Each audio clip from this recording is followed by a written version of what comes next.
Hi, my name is Sarah. I'm going to take this session to talk to you about apprenticeships. So I'm going to go through some information in general about apprenticeships, and then I'm going to specifically tailor it to our hairdressing apprenticeships. So I am the Student Recruitment Consultant for the apprenticeship team here at the college. So I'm just going to run through a few bits of information regarding our apprenticeship courses. And then, like I said, I'll go into a bit more detail about the hairdressing apprenticeships. So I'm just going to go over, kind of talk to you about what an apprenticeship is, what are the benefits of an apprenticeship, the different types of apprenticeship courses that we offer, and how the apprenticeship course works, so what the delivery looks like of the course, and how to apply for an apprenticeship. So the benefits of an apprenticeship. Some people choose to do an apprenticeship course rather than a full-time course because you're gaining the direct work-based skills. So when you leave college, if you've just done the full-time course, you would come away with your qualification, but you don't necessarily have those that kind of work experience that a lot of employers like to see on a CV. So you might have a qualification, but if you've kind of worked within that environment, within that sector, with other skilled members of staff, that it kind of means you've kind of got best of both worlds. You've got the qualification and you've got the direct experience. You also get paid. So the apprenticeship minimum wage is going up to £4.30 an hour in April, and we do recommend that our employers do pay above this, but that would be the minimum that you would receive, and you'd have to work a minimum of 30 hours a week, but a lot of our apprentices do work more than that. So yeah, you get paid for whilst you're learning, and your learning is all paid for, so the government and your employer would cover the cost of the apprenticeship course fee, so you wouldn't incur any costs for the course itself. Again, like I mentioned, you work alongside experienced staff, so you gain a lot of relevant experience. You'd have kind of like a mentor on the job that would oversee your skills development, and you'd have the assessor as well that would come in from the college to support you with on-the-job skills development. You get paid holidays. So if you're an apprentice, you get issued with an employee contract, so you're entitled to the same working rights as an employee. So you get your holiday pay, you'd get sick pay, and you'd have kind of all of your hours contracted, and you'd have the same kind of rights as any other employee. You can also progress on to university or higher level qualifications once you finish your apprenticeship. So it is recognised, a recognised qualification. So the levels of apprenticeship courses that we offer here at the college, most of our courses start at a level 2, which is equivalent to GCSE level.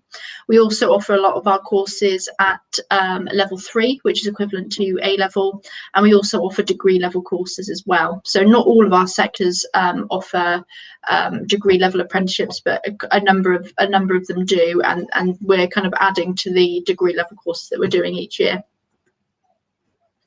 So what I'll do is I'm just going to go down to the hair apprenticeships. So at the moment, as it stands, we offer the hair professional apprenticeship and the level 3 advanced and creative hair professional apprenticeship course. So these courses, they're both day release. So you would be required to attend college 1 day a week and then be based on the job for the other 4 days a week. The level 2 course, so the hair professional, is an 18-month course, and the advanced hair professional course is 2 years. So in order to start on these apprenticeship courses, you do have to secure an employer. So there's a number of ways that you can go about doing this. Another thing worth noting is that the hair professional courses, I believe there's a January intake and a September intake, so there is a little bit of flexibility with start date. So in order to secure an employer, you can either do this by kind of being proactive and sourcing your own employer. Some people come forward to us, they might have friends or family members that work within the hair sector, or they might own a salon, and they might say, look, we can support you in taking you on as an apprentice. In that instance, you would fill out the online application form for the course, then we would receive that, we would contact the employer to complete the sign-up paperwork with them, and then we would send you the apprenticeship assessments, and then we'd invite you in for enrolment, or we would do enrolment remotely, which is what we're doing at the moment, and then you'd start your day release either in September or January, depending on when you apply. You would come into college the same day each week. and then, like I said, you're based on the job the other 4 days. Another way that you can secure an employer is just to kind of be proactive. So if you're just Googling local companies, you could Google local hairdressing vacancies. So say if you see a local hair salon that are looking to recruit a hairdresser, you could actually contact them and say, look, I can see that you're recruiting. Would you consider taking on an apprentice? And say that you're willing to send in your CV or go and introduce yourself. So that's kind of another way that you can kind of be proactive, or you can just look up local salons and make a few phone calls. I know at the moment it's obviously problematic due to lockdown. A lot of salons are closed, but when we see lockdown ease, it might be worth maybe making some phone calls to your local salon, or even the salon that you go to yourself to get your hair cut. And so you're looking to do the apprenticeship. A lot of hair salons are kind of geared up for apprenticeships, because a lot of that apprenticeships is the route a lot of hairdressers do take in order to become qualified. So they're usually very familiar with the apprenticeship process. Another way you can secure an employer is to apply for the apprenticeship vacancies via the Wiltshire College website, which is linked to the National Apprenticeship Service website. So we advertise on behalf of local employers that want to take on an apprentice. We pop their adverts onto the National Apprenticeship Service website, and we'd also put that on the Wiltshire College website as well. So to access those, on the Wiltshire College website, you would click on Study Apprenticeship on the homepage, Study Apprenticeships, and then you click I think it's apprenticeship vacancies. So you click on that one, it will bring up a box that says current vacancies, and that gets updated every week. So we would advise to keep checking on there, because some people find they have a look on there aren't any vacancies on there at that moment in time, so they kind of forget to keep looking back on there, but that does get updated each week. So it is worth having a check back on there regularly. That will give you a general idea of the job, so it will tell you the location of the job.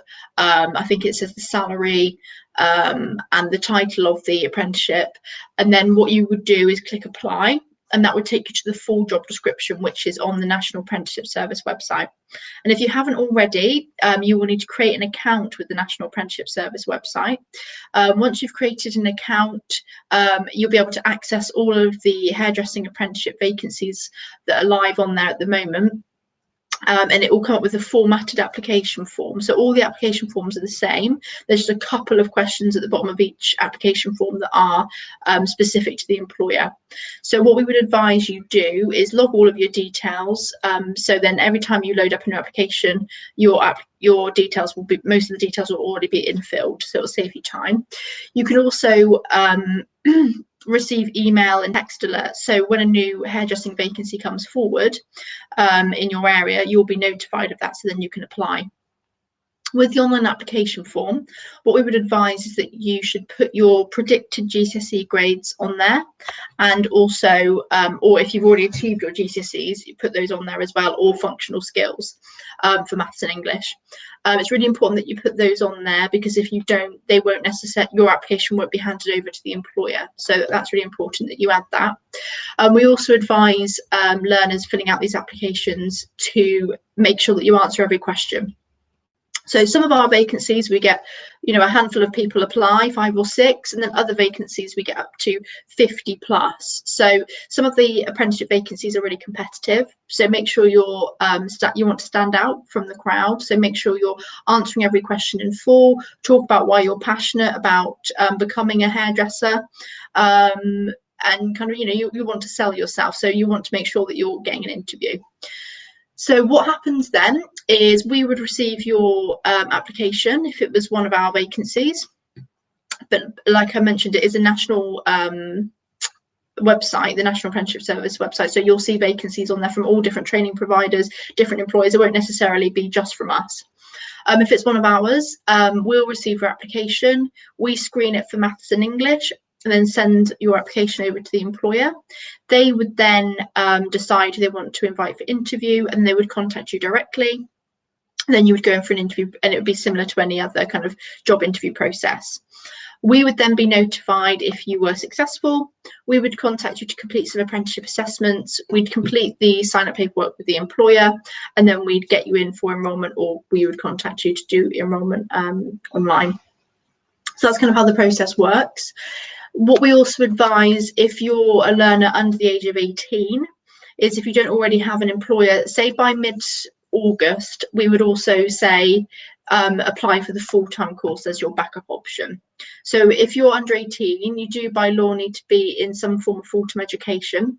So if you haven't yet secured the employer, we always say have a backup option so that you can start on the full-time course in September, so that you're definitely staying within education, because then you can always swap over to an apprenticeship course once you have found that employer. And the full-time course is 3 days a week at the college. You could also embed some work experience into your full-time course, so then hopefully that could then lead on to an apprenticeship opportunity.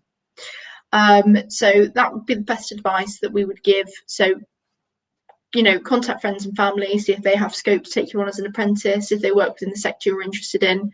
Contact local employers in your area, offer to send over your CV, cover note, do some work experience, offer to go down and meet with them.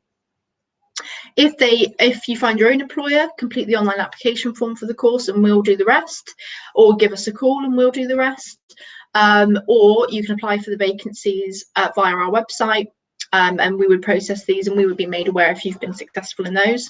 So that's kind of the route into apprenticeships. Some other kind of general information, if I scroll down and go to the course delivery. So how apprenticeships work. So most of our apprenticeship courses will involve the development of a skills portfolio. So when you're on the job, you will infill the skills portfolio with the new skills that you've developed each week. So you need to be filling this out each week. And this would be, you learnt how, so let's just say if we apply it to hairdressing, that you learnt how to use a certain colour. You sat in on a training session for how to do a balayage. I don't know much about hairdressing, but so you would infill that skills portfolio with the skills development that you've done that week, and that would be your evidence base for your the skills that you've developed through the apprenticeship. You'd also have coursework, so you'd be set up with an online portfolio, an online portal, which is where you can access your coursework and submit your coursework. And you'll also be required to complete an endpoint assessment as well. When your apprenticeship comes to its end, you would have to complete the endpoint assessment just to ensure that you're currently working at the level you need to achieve your qualification. The entry criteria for the hairdressing apprenticeship is a GCSE grade 3 or D. However, if you didn't already have your C, so say you did have a 3 or a D, you would be accepted onto the course, but you'd have to do the functional skills level 2 in maths and English just to get up to the equivalent of a GCSE grade C or a 4. If you have lower than a D or a 3, you would be required to do your functional skills first before you'd be able to be accepted onto the apprenticeship course. Let's move on to the next slide. So how to apply for an apprenticeship. So we've just touched upon how you can secure an employer. So there's 2 aspects for applying for an apprenticeship. So you can apply to an apprenticeship vacancy, so a job vacancy, but you'd also have to then complete the online application form for the course. So a lot of people think if they complete the online application form for the course, that then secures them a position onto the apprenticeship. However, you're not able to secure your place onto the apprenticeship course until you have secured that employer. So they go hand in hand. So you can apply for the course without an employer, but all that does is triggers an information and guidance email on how to secure an employer. So it doesn't guarantee you a place on the apprenticeship, so you do have to secure that employer beforehand. So I'm just going to leave our contact details here on the screen. I have kind of whizzed through that today just because we haven't had anyone attend the actual live session, so I've just recorded this session for anyone who wants to see to watch this afterwards. So our details are on the screen here. The apprenticeships inbox, we respond to any apprenticeship inquiries from parents, employers, from students, again with the hotline numbers on there as well. And also, like I said, if you find your own employer and you just wanted to let us know, and maybe you couldn't find the online application form for the course, just give us an email, send us the details of the employer, and then we'll be in touch with what you need to do next. I think I've covered most bases. Obviously, there's more bespoke, tailored information depending on which course you want to do. So I've just focused it mainly on hairdressing, but our other apprenticeship courses do have different delivery models. Some are all work-based and some have different entry criteria. But we will be running a few more information sessions throughout this week. But if you have any questions at all, please just send us an email or give us a call on the number on the screen.